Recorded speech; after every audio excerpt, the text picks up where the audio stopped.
तो 1990 में अपने यहाँ अपने देश में एक किसान और एक साइंटिस्ट जापान के आए हुए थे। उनका नाम था मासानोबु फुकुओका। अच्छे किसान भी थे, साइंटिस्ट भी थे। वो बहुत अच्छी खेती करते हैं और पूरी नेचुरल फार्मिंग करते हैं। उसमें किसी भी प्रकार का केमिकल जहर का इस्तेमाल नहीं करते। ये बात मैंने उनके आने के बाद 1000 मुंह से सुनी। मैंने उनसे मिला नहीं, देखा नहीं। मैं निरंतर इस विषय में शोध कर रहा था कि दूसरा कोई तरीका है क्या जिससे हमारी पैदावार बढ़ाई जा सके। तो फिर ग्रीन हाउसेस, नेट हाउसेस, इनका सबका एक चलन था। तो उससे अपनी उपज बढ़ाई जा सकती है, ये बात समझ में आई।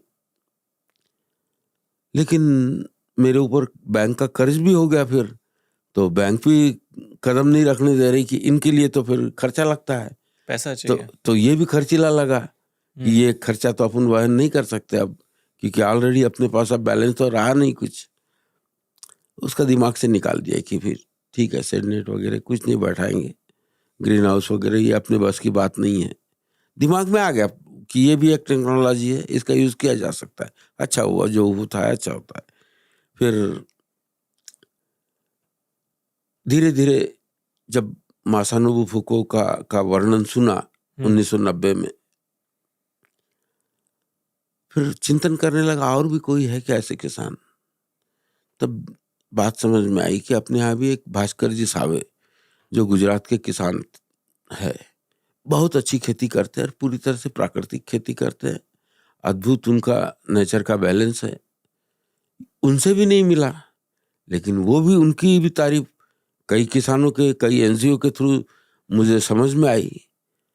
मासानोबु फुकुओका जी की भी मुझे कई एनजीओ के मार्फत, अच्छे किसानों के मार्फत, कि उनको हमने सुना है, देखा है। बस मुझे 2 मिल गए, मुझे तो एक ही चाहिए था। जो कैपेसिटी उसमें है, तो मैं तो श्रम करने वाला आदमी हूँ, वो सारी क्षमताएं मेरे अंदर मैं अपने आप तैयार कर लूंगा। कि ये एक विज्ञान है ना, ये चलो, इस विज्ञान में खर्चा नहीं है, ये विज्ञान बिना खर्च से भी हम खड़ा कर सकते हैं। 1994 से फिर ये तय किया कि मैं नेचुरल फार्मिंग करूंगा। एकदम जीरो था, उनका सिर्फ नाम सुना था, अपने आप में खुद से ही स्टार्ट कर दिया कि इसमें केमिकल और जहर नहीं इस्तेमाल करना है। ये आपने इसलिए किया क्योंकि 1975 में खेती स्टार्ट किया, 75 से 85 तक काफी अच्छा पैसा कमाया, पुरस्कार भी मिले, सब कुछ मिले, लेकिन 85 के बाद आपका प्रॉफिट धीरे धीरे कम होने धीरे लगा। धीरे कम होते होते 5 साल में ये स्थिति होगी कि मैं कर्ज में आ गया। क्योंकि मैंने एक 16 एकड़ की भूमि पे एक ट्रैक्टर नहीं पाला जा सकता है, सफेद हाथी होता है, नहीं जानता था। लेकिन टेक्नोलॉजी के चक्कर में कि ट्रैक्टर से जल्दी वो हो जाता है काम, तो बैलों का छोड़ दिया। तो उसके पीछे कई उसके रीजन थे। तो ट्रैक्टर क्या हो गया, इतने महंगे इंस्ट्रूमेंट लाके मैं जमीन पे उसका प्रेशर डाल रहा हूँ। गीली जमीन में नहीं चलाना चाहिए, ये भी ज्ञान नहीं।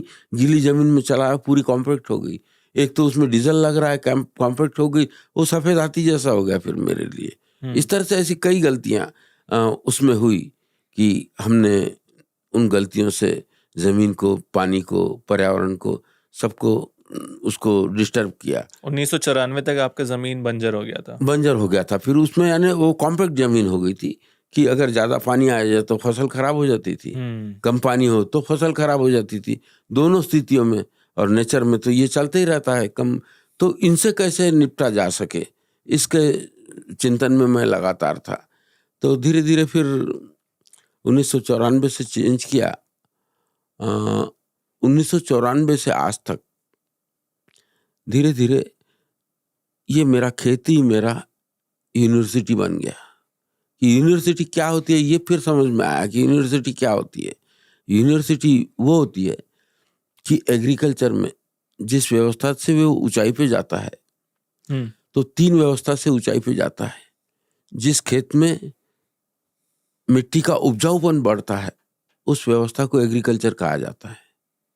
जिस व्यवस्था पे वहां का ग्राउंड वाटर रिचार्ज हो और पानी की लेवल कम ना हो, वो व्यवस्थाओं का निर्माण करना एग्रीकल्चर कहलाया जाता है।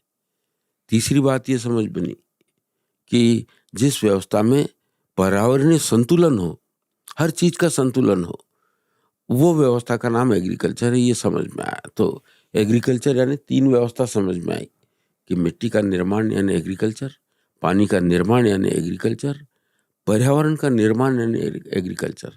जैसे आप कहते हैं एग्रीकल्चर नहीं, एग्री कल्चर। हाँ, तो इसके फिर धीरे-धीरे उसके अब जब चिंतन होने लगा तो ये भी बात समझ में आई कि एग्रीकल्चर का आज के स्थिति में वो स्पेलिंग ही रॉन्ग है। उसमें एजी आ रहा है, एजी आ रहा है, कल्चर है उसके आगे। तो नहीं, ये गलत हो गया। इसमें एजीआर डबल ई यानी एग्री, मैं अच्छे कल्चर के लिए एग्री हूँ।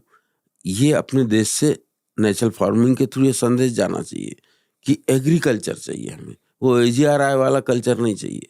पर्यावरण के साथ मैं खेती कर रहा हूँ, ना कि खिलाफ।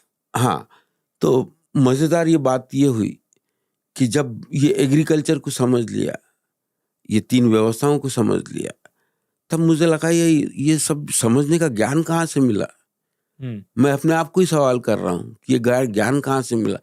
तब मुझे लगा कि नहीं, अब जो है वो ज्ञान तुझे तेरे यूनिवर्सिटी से मिल रहा है। यूनिवर्सिटी यानी मेरा फॉर्म ही मेरी यूनिवर्सिटी है, मेरा वाइस चांसलर मेरा खेत है।